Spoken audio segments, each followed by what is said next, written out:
Hello, equestrian adventuresses! Woo! Super excited. I'm here again with Heather and Uta, our lovely podcast hosts. So yeah, today we have a very fun topic. If you are going to be joining us live today, be sure to comment in the chat where in the world you are watching from. And also at any point, if you have any questions or something like that, like we're live right now, so we can answer your questions, and don't hold back because we dig into it. So yeah, thank you guys, Heather and Uta, for joining me today. Hi, ladies. Welcome to, today is May the 4th. I did see all the kids going to school with all of their like Star Wars gear on. So I was never, being a girl, I was with my horse, not playing Princess Leia or, with the, what's that? Laser sword. The sword. I don't even know what it's called. Yeah. See, I was basically raised like a boy, so I could name all of their little gadgets and thingamabobs. So, yeah. Yes. So great topic today. The last year and a bit has really limited our international horsey adventures, but I think we're looking at horsey adventures close to home.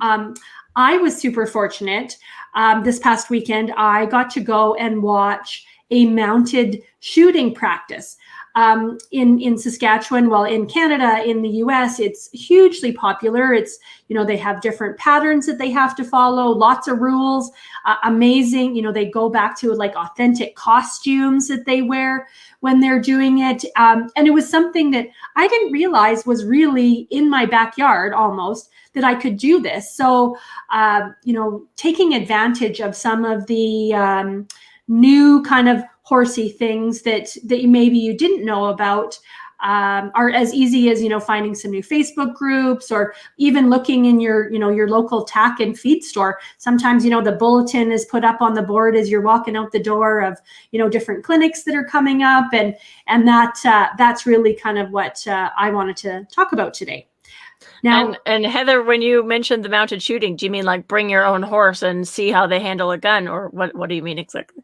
Yeah, so exactly, that's what it is. So I got there, they had their horses already tacked up. They had these like super amazing earplug things for these horses. They looked like a golf ball, but they were squishy. They called them a cat toy. And one of them was they put them inside a lady's nylon and popped them in the horse's ears. And the horses were completely fine with the shooting. They said, really, if you go to an introductory clinic on mounted shooting, usually by the afternoon, everybody is shooting. The horses are totally cool with it. If you like to go fast, it's definitely an event for you because you get to go fast. And for anybody that's ever shot a gun or wants to shoot a gun, they're not even blanks. It's just black powder that's put in it, and they shoot at balloons. And when the trigger is pulled, a spark emits, and that's what actually pops the balloon. So there's no harm to the horse, no harm to the rider or the spectators. And it's just a matter of just the little spark is what pops the balloon. So it was super cool. I'm going to be interviewing one of the gals from this organization. So her podcast should be coming up in a couple of weeks. So, she's a grandma out there doing it. She has I can't wait to share Dora with you guys. Very, very cool. When you said mounted shooting, I thought you meant archery, basically. So first thing I heard was that you're actually shooting a gun there. Interesting. Yeah, no, it was in the US. You don't, obviously their gun laws are a little bit different than in Canada. You need to have a restricted firearms license, but that's relatively easy to get. There's a course that you take, so proper handling and all those kind of things. But like I said, you're not actually shooting real bullets. They're not even blanks. So, no cartridges falling out, no danger to yourself or your horse. It's very exciting. I know Christian's going to be definitely messaging you for more information about that, because that's like one of his. Our horses have to have like guns shooting off of them now, because that's the one Like the thing they Old haven't West. done. Yeah, exactly. So I can see that in our future, definitely. And Uta, yeah, have you had some kind of like local adventure? I don't know if in India or in Germany or even when you travel, but what are your kind of experiences? Well, I mean, I had when I was in Argentina, I tried out pato. I don't know if you know that. It's basically in Europe we know it as horseball. So it's a kind of it's a little bit like, you have a team. There's 4 players each team, and you have a big ball with a couple of leather straps around. And you have to pick the ball up from the ground and then throw it between the riders, and you have to throw it in a goal. So it's like a mix between basketball and polo, perhaps you could call it. So it's pretty cool. So in Argentina they call it pato, and it's actually kind of a national game. So I was able to try that out. And when I came back to Germany, I watched a horseball game, but I never really ventured into the horseball scene here, because then I went to India and here it doesn't exist. But it's a pretty cool game if you have a chance of playing it. It's pretty popular in France. It's pretty popular in I think in the UK as well. And I find it really cool because it's very advantageous if you don't have such a big horse, because you have to pick up the ball from the ground at one stage or the other, and you have to be a bit athletic. So that's really cool, actually. So I was just going to say, if you have a tall horse, it's going to be difficult. Yes. Do you use like a lacrosse scoop, or how do you pick up the ball? So the ball has kind of leather straps around it, like leather holdings. They look like, you can actually really grip it. It's like a leather grip. So but it's not that big, so it's not like polo cross where you have like a scoop to scoop it up. So you really have to get it by hand and then throw it from rider to rider. So it's a cool game. Oh wow, so you really have to be like a trick rider and hang sideways off your horse and have super long arms. Almost, yes, almost. Yeah, you need to definitely be a little athletic. It takes a little bit of practice to swoop it up from the ground, particularly if you don't want to, you can go there and stop your horse and pick it up. But actually the good ones really they go there and trot and just scoop it up while they go. So they're pretty cool. It's pretty cool, pretty amazing game. And El Pato literally means duck. So in the olden days, this is a very, very old game. I think the tradition goes back to the 1600s.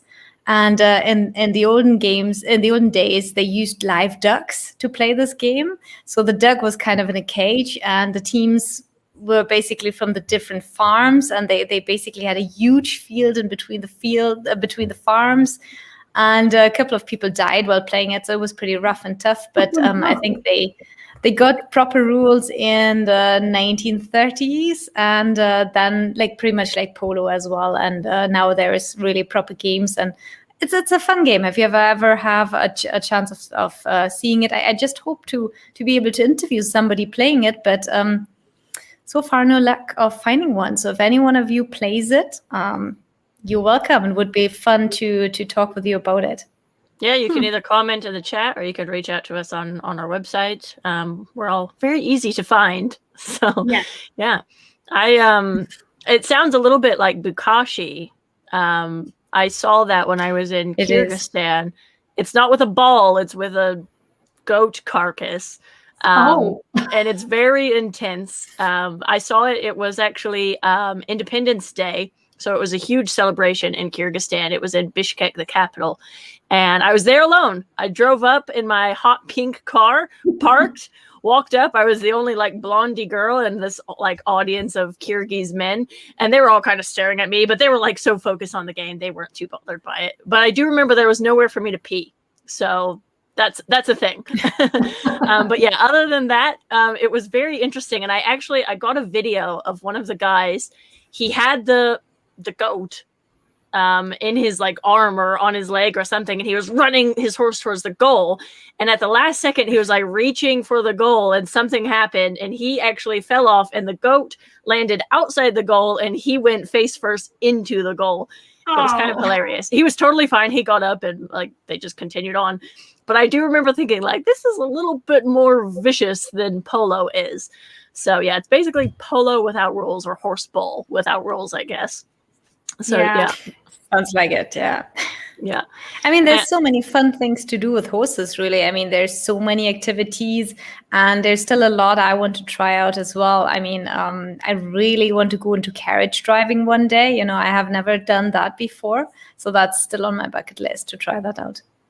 A few weeks ago, I had posted on in our Facebook group, or what are some things that now that everyone's kind of been sticking closer to home, new skills that you wanted to learn, and that's where carriage driving came up. Mounted archery came up, like that. When I think of that, I think of like Robin Hood days where you're galloping through the forest and shooting bow and arrows at the bad guys and those kind of things. But there's so many really cool horsey things come up. You can the extreme trail. We're seeing lots of like endurance riders, but now you go and there's it's almost like a cross country course, but it's set up with trail things that you can go through. You have to go through water, and you have to go through plastic, and you have to pick up these roses and open a gate and go under a gate and jump through fire. And lots of places are hosting these smaller scale clinics where you can go and try it. And you're not having to invest a lot of money. You just show up. Sometimes some of the places are even offering where you can like use a horse there that's been somewhat familiar with doing some of these obstacles. So you can go and try it. Just to see if you like it without, putting a big investment in, because, we see lots of things on TV, whether it be, different rodeo events or different show jumping, those kind of things. Well, not all of us have a facility that we can go, that we have at our disposal. But maybe if you go to a clinic and try on, doing a dressage clinic on a fancy dressage horse that knows how to do all of the different movements, and having a coach say, okay, put your leg here and do this with your hand, and, get to feel some of those things. And that's really, those opportunities are available when you take a clinic, when you go to a trainer. I know yesterday I was talking with a gal whose daughter is a trainer, and she's like, oh, I never took advantage of getting free riding lessons from my daughter. So those are some of the things that you definitely want to in your local community.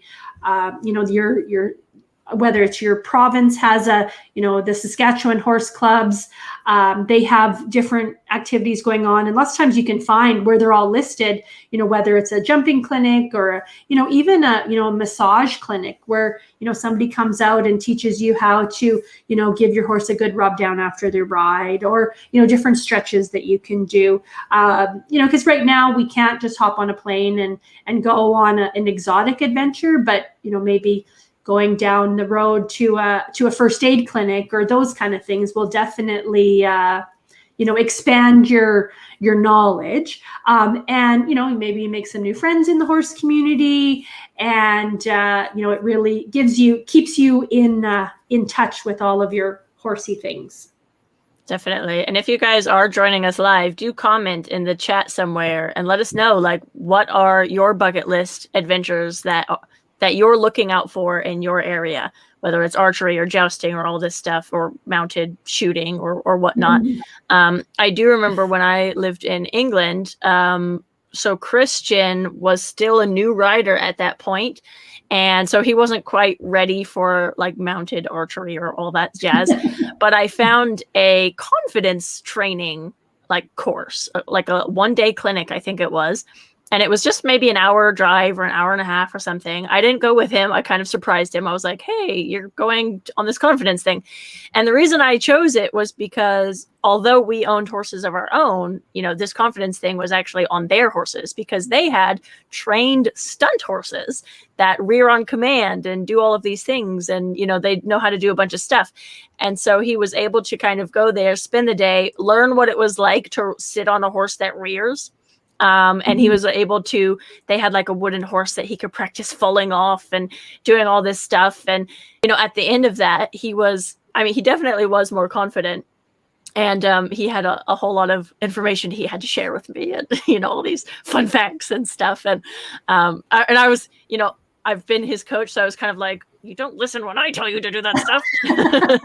But anyway, it was a lot of fun kind of seeing his reaction. And so, sometimes it's not like you have to kind of look around, think outside the box. I only found that place, I think, because I was looking up horse archery and I was like, oh, they have a confidence course. Like, that's kind of cool. So yeah, don't be afraid to like just go on Google or ask around the people in your area. And, you'll be surprised, like some of the cool stuff that you can find. We do have a comment from Carrie. I would love to try a hunt club, not actually hunting anything, but dressing up, galloping, and jumping through a country estate. I think that's on a bucket list for a lot of us. I know when we were in Ireland, again, Christian, I know I talk about him all the time, but Christian was also like, oh, we have to try it or something. And I was like, you're scared of jumping and you want to go on a hunt? Like, come on.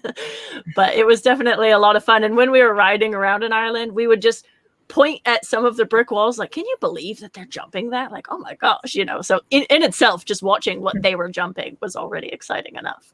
So when you interesting about the hunt, I did interview a gal from Ireland that talked about the hunts, and if you can go there and go on there, rent a horse for the actual hunt.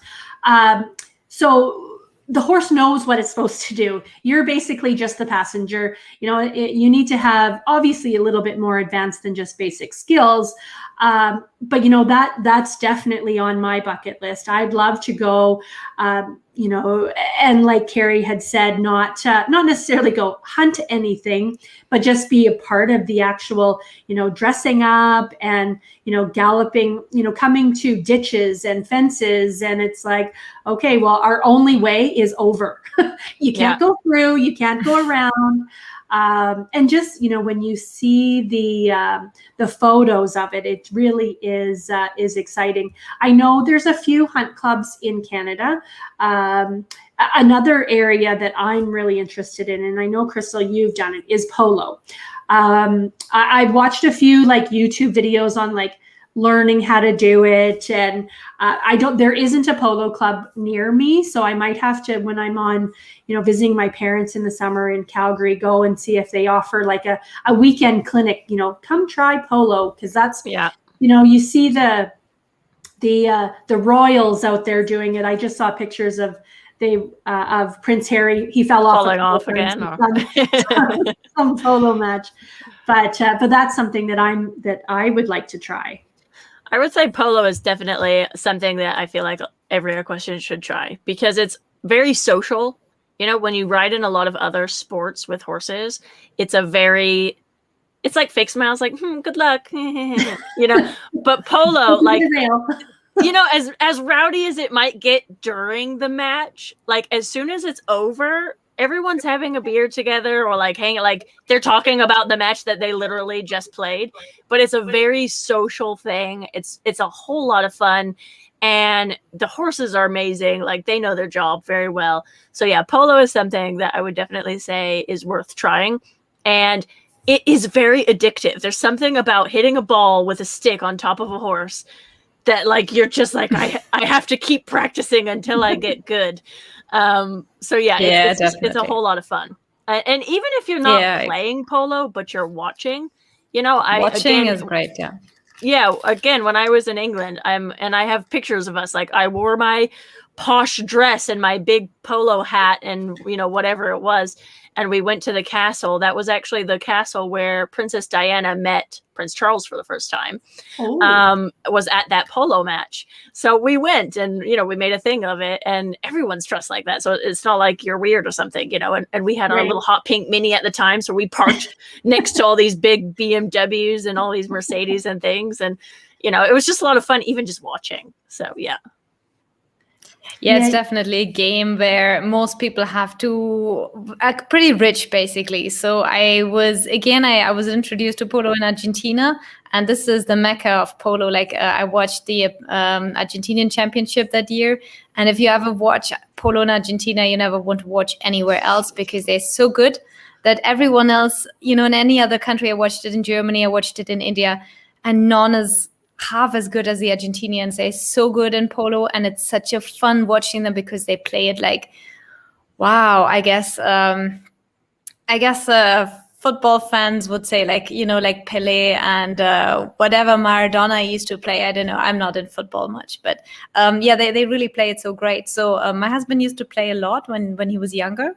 And we have, I think, in our cellar room, like 15 polo sticks for both cycle polo as well as horse polo. So if I feel like it, I can actually just take one of my horses and do a little stick and ball on our farm. But don't really have the time much to do that. But yeah, you're welcome, Heather, to come over and try one day. Well, as soon as we can get on airplanes again, we'll have to go and try out all of these things. I do think, like you said, TV, major sports do definitely motivate. You know, when you're watching a show and it, you know, whether it has, you know, Yellowstone, for example, was a big show on Amazon Prime this past fall and winter. And they were on this ranch and they were doing, you know, cowboy stuff with roping, and, you know, that's a skill. You know, I grew up in Western Canada in real cowboy country. And that's something that I never learned, was how to properly like throw a rope, or even rope like the, you know, the steer head that's in a bale of straw. Like, I think that's a realistic goal. And maybe I'll put that out there that by the fall, I will have at least know how to properly swing it. I'm not going to guarantee that I will actually be able to catch anything with it. Maybe my kids, maybe my husband, but that's something that, you know, I think that, you know, the men make it look so simple, and they, you know, they're just like, and then, you know, on all the TV shows and stuff. So maybe that's something that I will work on. Can you know what I would love? No, I can't. I never did that. But what I would love to try out is barrel racing, actually. I think this sounds and looks really fun. And you, Crystal, what's one of your must learn? Oh, besides flying a helicopter. Yes, that's all that you do. Well, actually, it's funny with our horses. You know, I am a horse trainer and a coach, and I really believe in exposing horses to like anything and everything. And so when we got our horses, like I signed them up for almost everything that you could think of. Like, we did barrel racing with them, we did polo with them, we did jumping, we did little dressage shows, we did endurance shows. And then we like threw them in a trailer, drove them to Ireland, and rode them across Ireland for a couple of months. So we're like constantly doing stuff. And then here in Germany, you know, with the pandemic, obviously we can't really go anywhere. And Christian was riding his mare Q, and because we've taught her polo and we've taught her all these things, he was riding her in the little arena, and we just had Lily, my other mare, just free, because we don't like separating them so much. And so she was just free. And so I told Christian, I was like, okay, Lily's going to be the cow and just go and like pretend to like cut her. And Lily's so smart. The problem with Lily, she's so smart, and she picked up on the game like that. And so she was like trying to like psych out, you know, Christian and Q, and like she would run to the other side of the arena, and then Q got really into it, and, you know, she was doing her little like polo turns and this and that, and, you know, so Christian was like having a good time cutting our cow Lily. And so for me, I really like kind of, I think a lot of people think that you have to, I don't know, like if you have a dressage horse or whatever horse, like, oh, we have to wrap it in bubble wrap and we can't do that. But to me, it's like, no, if you have a horse and they have 4 legs, like you can run around barrels, you can go over a little jump, you can, you know, it doesn't have to be something massive. But our horses actually, most of the time, like they will do way more than we think they will if we give them that chance. So yeah, for me at this point, I'm kind of like running out of ideas. Like, what else can I do with these horses? Like, they're just doing everything. Christian, I know, has his heart set on trying cross-country jumping. So that's his new goal. And I'm kind of going to see how I feel about that when he starts. But yeah, my personal goal, I think I'm just enjoying having fun with our horses, and just like, I like the idea that I could load them up in a trailer and do polo tomorrow, jump them on Tuesday, do barrels on Wednesday, play mounted games on Thursday. Like, I could literally have a full week with them, and then finish it off with a little mini pleasure ride, or, you know, something like in the trails. So I like doing that. And so for me, yeah, that's kind of my current thing with my own horses. And again, it doesn't require a lot of money. It doesn't require a lot. Like really, if you have a field, you can kind of throw up little cones and pretend they're barrels, or you can grab a kind of fashion a polo mallet and see if you can hit the ball or whatever. So yeah, I like doing that. But yeah, so I'm glad. I know this has been a little bit of a long discussion, but I think it's a lot of fun ideas and topics that we have covered. I don't know if you guys have any final tips about how they can find these different types of clinics or rides or things, or if you have any other advice. I think you said it great, that, you know, a well-rounded horse that can do all these things, whether it's doing a dressage pattern or trotting over poles or really cantering around some pylons in a barrel racing pattern, you know, it does work on all of those, you know, those basic skills that they have, you know, good bending and that kind of stuff.